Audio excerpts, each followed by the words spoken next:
I wrote down some of the rejections. One of the rejections was this one company was producing at a high level. And I remember him turning to me and says, "What's a day like as a shark on that show?" I can tell you the answer is. Chris Miles was able to retire twice by the time he was 39 years old. But he's not content to just enjoy his own financial freedom and peace of mind. Chris wants you to have your own ripple effect so you can live free today. He's not the financial advisor you expected. He's the anti-financial advisor you deserve. He's jumping behind the mic right now, ready to make waves. Here's Chris Miles. Hello, my fellow Ripplers. This is Chris Miles, your cash flow expert and anti-financial advisor. Welcome to a show that's for those of you that work so freaking hard for your money. You're not ready for your money to start working harder for you today. You want to be work optional, where you work because you want to, not because you have to. You want that money today. You want that passive income and that freedom now so you can live that life that you love with those you love. But most importantly, guys, I know it's not just about getting rich. It's about living a rich life, because as you're blessed financially, you now have a greater capacity to bless the lives of those around you.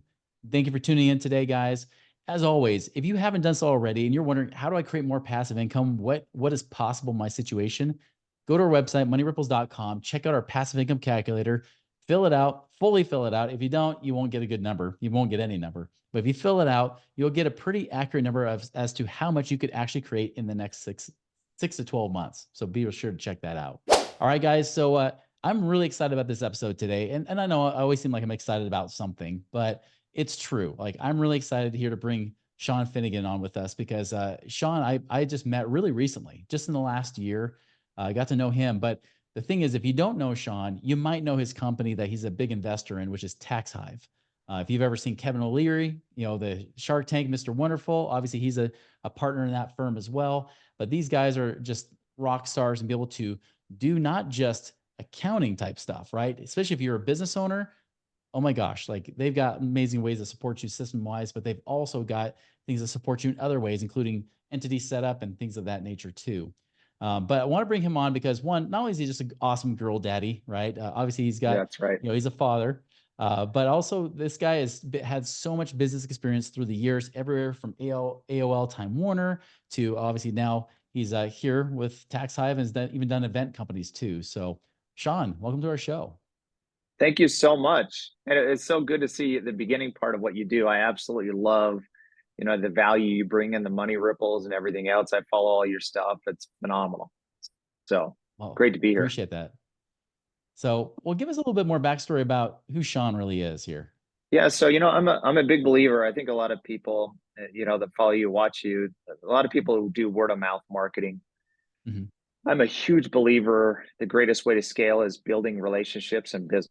So I spend a lot of my time creating relationships in business and doing transactions with people. And I feel like that is the greatest way. If you want to scale your business fast, really go build a relationship, create an allegiance with someone, put your product on their stuff, do an affiliate deal, that kind of stuff. I'm a huge believer in that. So I've built really my own private community over the last several years. So I spend a big percentage of my time networking, going to live events, spending time on Zooms like this and everything else to build relationships.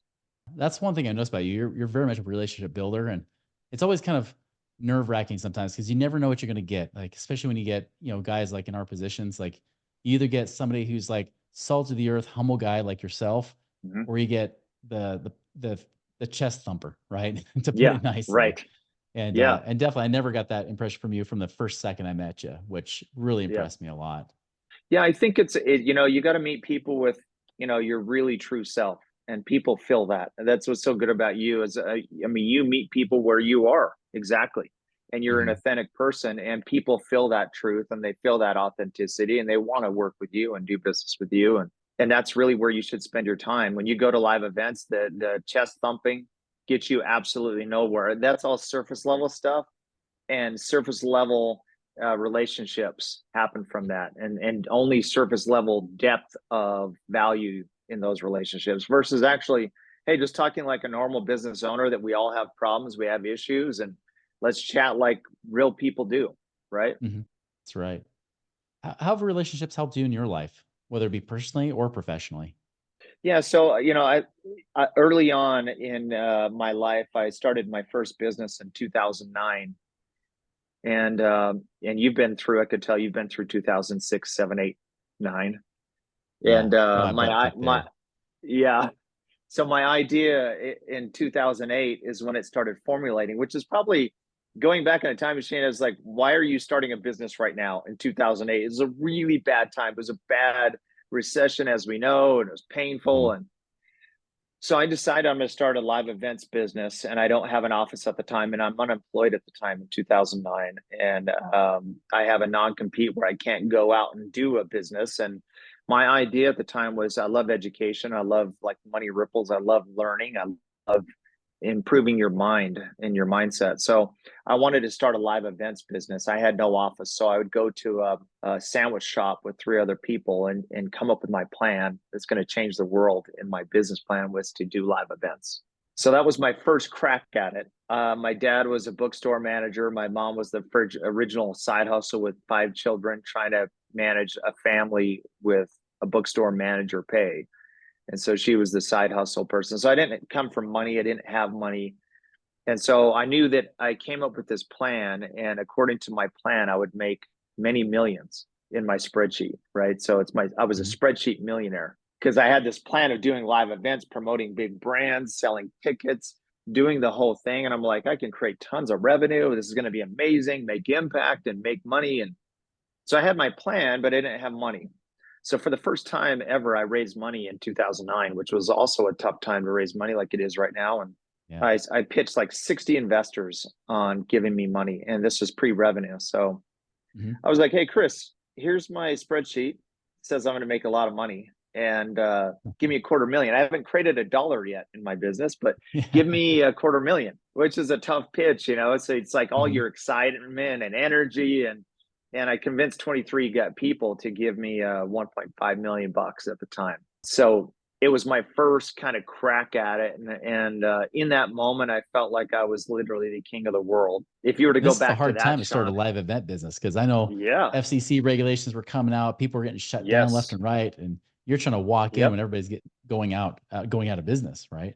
Yeah, and at the time, I tried to pitch the big companies that were in the space, the 800-pound gorillas, and Mhm. I wrote down some of the rejections. One of the rejections was this one company was producing at a high level, and I remember him turning to me and says, "You know what I'm doing right now? Why do I need you? Like you mean absolutely nothing to me, right?" Wow.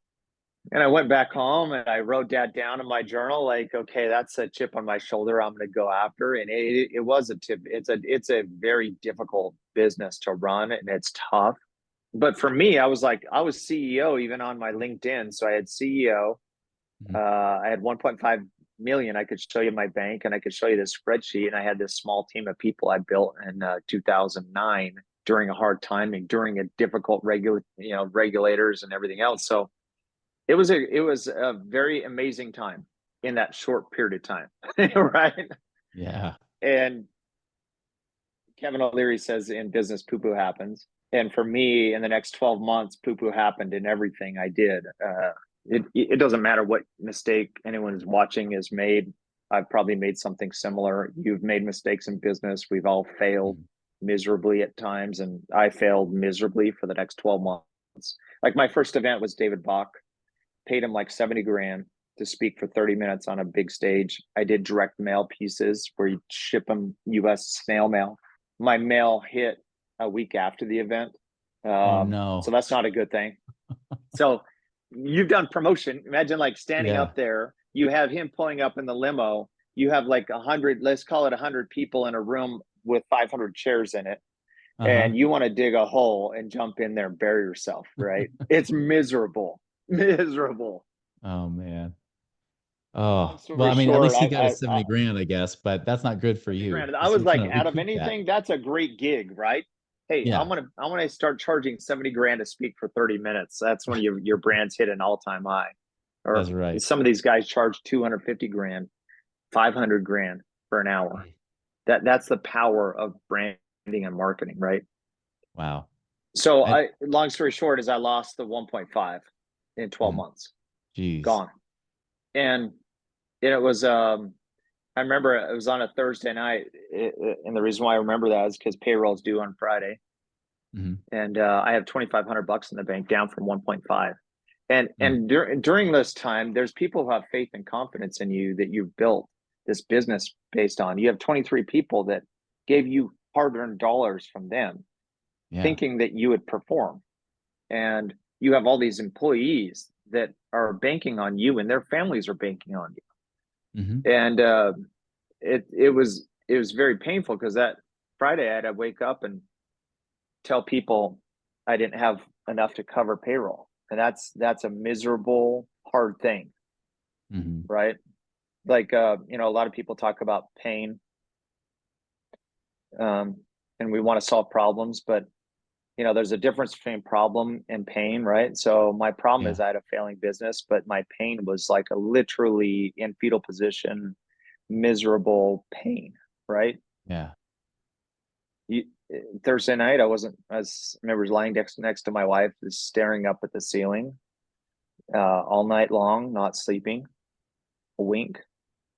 Yeah. And I'm praying for a miracle on Friday. Miracle doesn't come. I go to lunch. I'm sitting at lunch with my business partner. We're like, hey, have we overturned every rock? Have we found anything? Is there any other place? The money at this point is gone. I've hawked my house, my cars. Finally, I'm like, there's nothing left. So I get a call from my controller, and she's like, hey, Shawn, I found 3 grand in petty cash in the safe. I was digging through. What do you want me to do with it? And I was like, hey, hang on to that money. And I drove, literally, I screeched my tires. I drove to the office. I picked up the 3 grand. I drove back to the bank. I deposited the money. It cleared immediately. And I cut checks for each individual on my team. And I still remember the color of the check and the shade. And I signed the check, and I went back to my office, and I literally, like a contract, handed each member of my team that check. And that's how close I made payroll.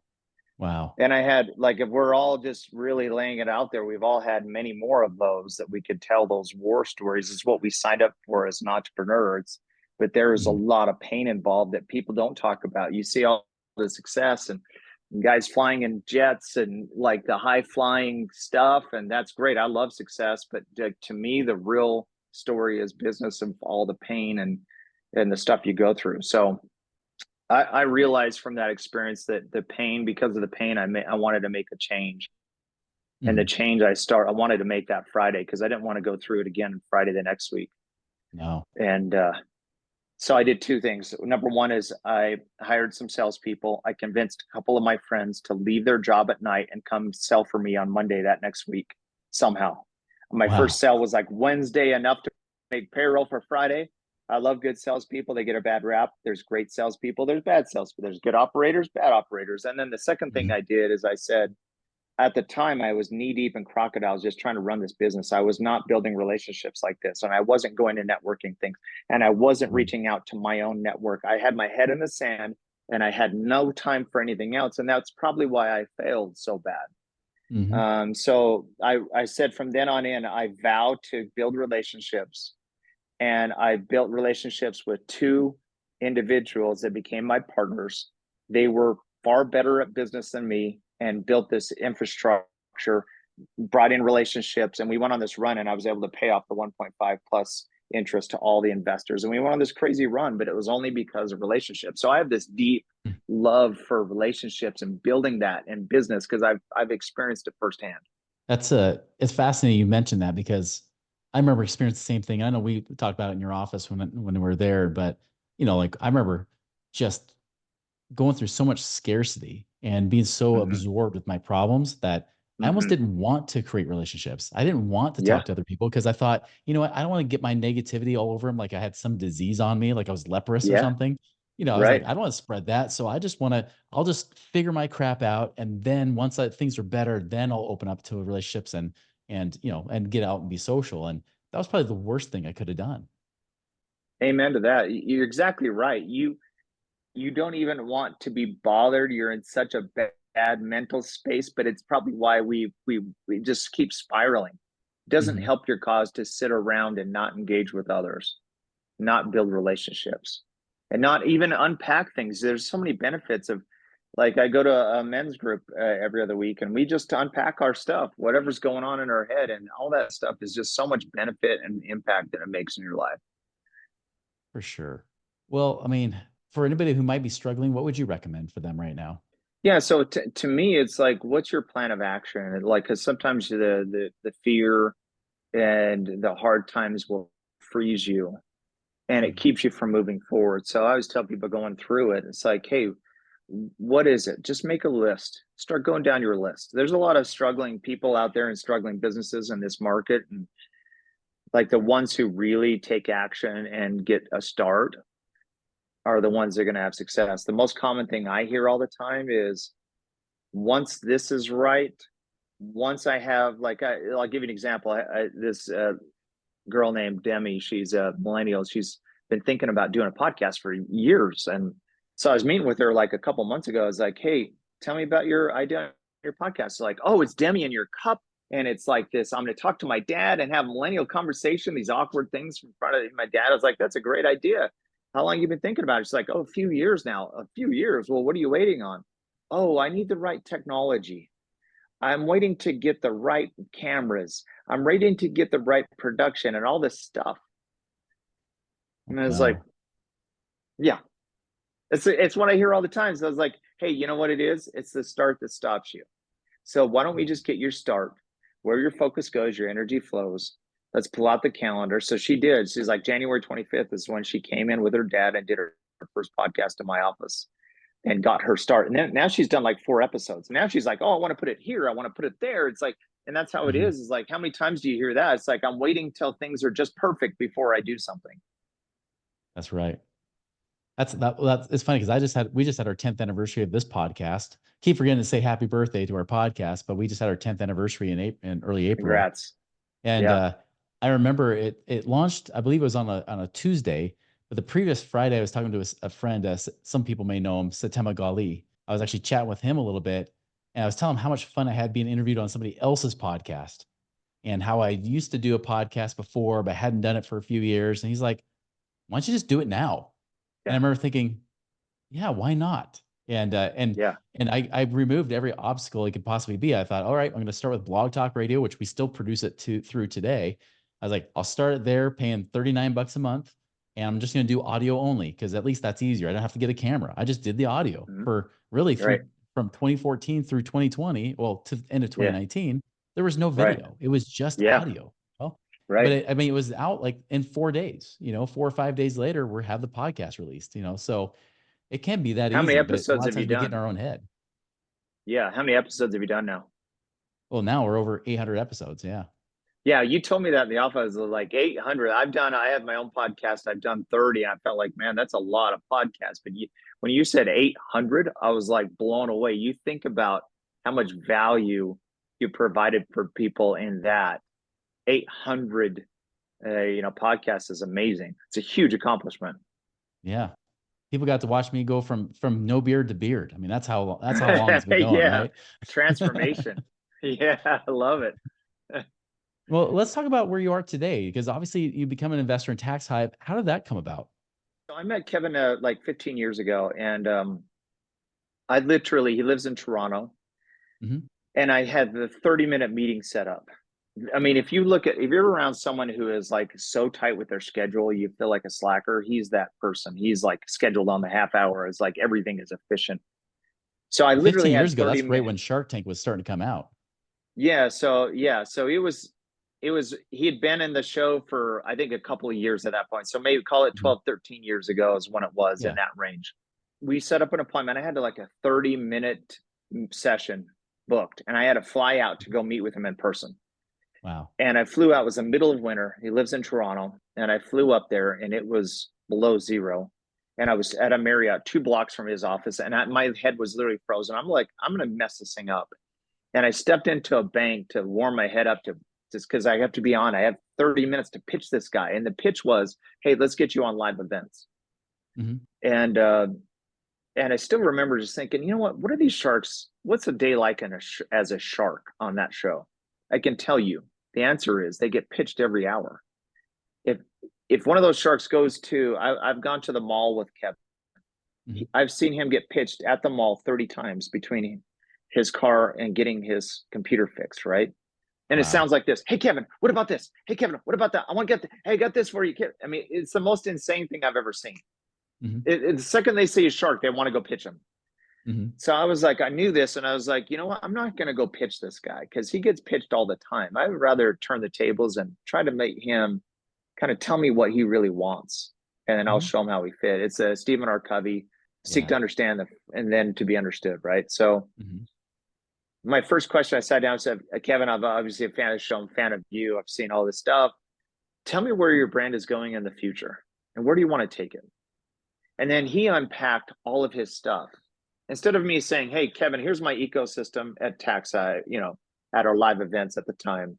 Here's where you can fit into my world. I was like, hey, I want to see what your world is. And he started unpacking all of his ecosystem. At the time, he was running for Prime Minister of Canada. And in my mind, I'm like, Wow. I do live events and I could do live events in Canada and help him promote. Okay. And then he had a book that he was coming out. Oh, so I'm just plugging in. These are all the things that he's unpacking that are important to him. Mhm. And then that answer was like 45 minutes. His answer was 45 minutes. I knew everything about what he has focused on. So we went way past that. He put his stuff off and we ended up going like an hour and a half because the end was, hey, Kevin, I love your vision and where you're taking in the future. This is how we can fit into your world. We can support you here, here, here, and here. And this is how we do it. And we're not going to take much of your time. And this is your schedule. And you're already flying somewhere. We'll book you on a live stage of where you're flying. You can promote there. So it was a close, and then we worked together for years and years and years. Did many events together, and that's how we built the initial relationship. And then now how did you eventually go from speaking business to Taxhive? Where did Mm-hmm. that come in? So COVID kicks in. We're not doing live events. It decimated the Mhm. live events kind of space. We went through all that, so we don't have that business anymore. And Mhm. we're like, hey, who do we have a great relationship with? Who is an entrepreneur brand out there that is a household name? Kevin. And so this pitch was different. It was like we sent him a text and said, "Hey, where are you going to be? We want to go through a business with you." He's like, "Hey, I'm in Scottsdale, Arizona this day. Come out." So we came out. Numbers are so important, as you see. If you don't know your numbers, you're dead to me, kind of thing. So we especially our CEO, Chris. You met Chris. Mhm. He memorized the numbers inside and out. Like he was stressed because a lot's riding on this, and a lot of people that watch the show is like, hey, how do I pitch another person to build a relationship? There's a lot riding on it because if you can actually get the deal, you can get massive return on marketing and spend and everything else. And so a lot's riding on it. Chris gets up to do the pitch and Kevin stops him like 5 minutes in and said, I'm in. Let's do this. And so he became an initial investor and also a partner in Taxhive. So Kevin is the face and the brand and equity owner in Taxhive, and he's been an incredible partner. And he didn't Incredible. just, from what I've heard in the story, he didn't just say, I'm in. He said, Yeah. That's enough. I know who you guys Yeah. are. Whatever it is, Yeah. I'm in." Right? Yeah. Yeah. And I think it was because we did have that relationship with him for years, and he saw how we operated business, and we had a great Mhm. relationship. And it was because of that we had this emotional bank account and we were able to take a withdrawal. He knew. It wasn't like we had Mhm. to tell him exactly. We didn't have to tell him who we were. He knew all of us very well, knew our families, everything else. So Yeah, for sure. that's awesome. And with Taxhive, what would you say is like your guys' superpower? Yeah. So, a lot of business owners, when you're a W-2 person, which most people start out at some point W-2, and you're going to go leap out is, Elon Musk calls it into the abyss, right? You go to the edge of Mhm. the abyss, chew glass, right? So you go from W-2 to 1099 or business owner. That's a big leap, but no one sits you down and says, hey, as a W-2 person, you can take up to 10 deductions. The whole tax code is not written for the W-2 person. There's only a couple Right. that people end up taking. A business owner, you can take up to 1,400 plus deductions. There's a whole treasure chest, but no one sits you down and says, hey, you could take up to all these things. So most people go into it just thinking there's only a few different deductions that you can take. Well, the Mhm. whole code is written to increase GDP and have these businesses actually be successful. So what makes us really good is we will help a small business owner jump in there, find out, hey, what can you actually qualify in deductions? Start stacking up the deductions that you could work on for next year's taxes, and be proactive in their approach for taxes. And you can save, a small business owner 10 grand, bigger business owners in the hundreds of thousands in potential savings that you should put that money back into your business, product development, people, and expand your business. That's where the money belongs, right? And that's how the code's written. So we're good at doing tax planning, bookkeeping, and we file taxes. Those are the three services. And I noticed also you guys are great with continuing education too, like really educating somebody who I know with a lot of our clients, if they're just setting up corporations for the first time, if they get an accountant, you know how they are, they're usually passive. They just say, give me your numbers and there's your tax bill. But you guys, not only do you just help them figure out how do we save literally tens of thousands, if not more in taxes, but then you're also educating, saying, hey, here's how you protect yourself. Here's how you make sure you have the right entities in place. How do you make sure that you are taking all these deductions? I mean, you guys are really offering a lot of education in your space. Yeah, Kevin's a big believer in the financial education. He feels like there's a famine out there of financial education. He spends a lot of his time educating the population, right? And it's a core value that we believe. It's our Taxhive community. We do live trainings in person, which you were at, which you're a member, which is awesome. And then we do online trainings that are live, and we try to provide as much value, all based around tax element, but also other elements that business owners that need to understand in order to scale their business. What would you say is like the number one mistake you tend to hear or see when people do show up and they're like, holy cow, my mind's blown? What is it usually that people say is like the big thing that they get from you guys? Yeah, so I think, what we see is there's a great book called Who Not How, Dan Sullivan. Yeah, excellent read. And essentially it's we as entrepreneurs ask the wrong question all the time, which is like, how do we do this? We've been successful to a degree, so we're like, I could do that. How do I do that? How do I do that? And we end up becoming a bottleneck, and we end up fizzling out, and it's too tough you can't be everything to everyone. What I see most commonly with business owners is they just say, hey, how do I do that tax stuff? I'll go figure it out. I'll go do, a tax service that's online and just figure it out myself because I'm an intelligent person. What we see in that scenario is massive mistakes and problems. Like they're not taking even the basic ones correctly. They're not doing the car. They're not buying the car right. All this little stuff just because they're trying to figure it out themselves. We like being the who. So it's nice just being able to say, hey, you are my who to help me go save money in taxes and do it right and in a compliant way. And let me focus on just doing my business. That's number one every time. Well, and I'll say from my own personal thing going through it, I know I probably drove your guy nuts, honestly, because he's like, Good. do you know about this one? Yes, I do. Do you know about this one? Yes, I do. Because I've been teaching some of these same strategies. Yeah. But then he asked the next question: are you doing it? Right. Yeah. She's like, you got 5 billion kids. How much are you paying them? Almost nothing.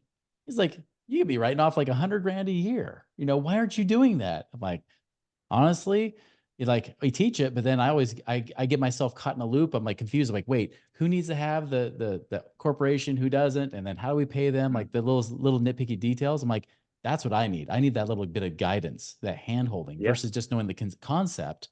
I need to know the actual practical implementation of it. And that's a big distinguishing factor I noticed for myself.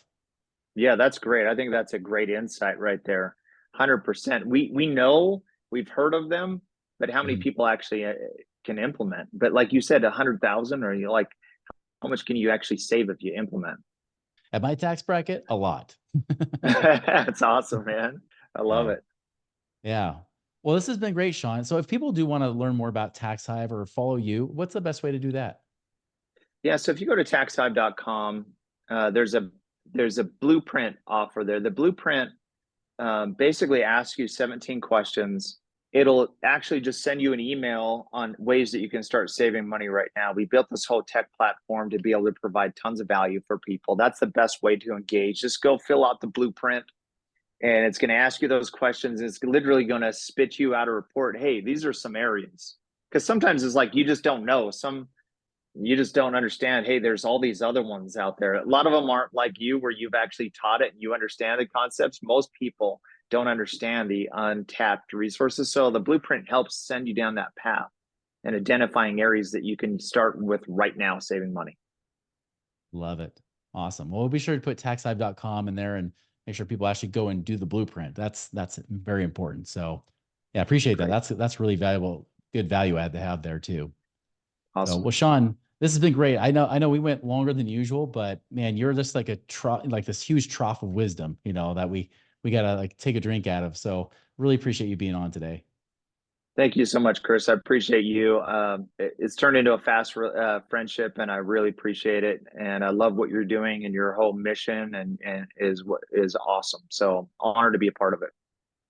Yeah, likewise. Well, everybody, if you got anything from this, like I did, it is about relationships, right? It's who, not how. Those relationships, that support network you have, whether you're struggling or succeeding, you need that. You need other people. You need that help to help you get to a different level. Because again, we don't want just ordinary results. We want extraordinary results. That requires you to do extraordinary things that most people don't do. So, guys, be sure to take action on that. Go visit taxhive.com and make it a wonderful, prosperous week. And we'll see you later.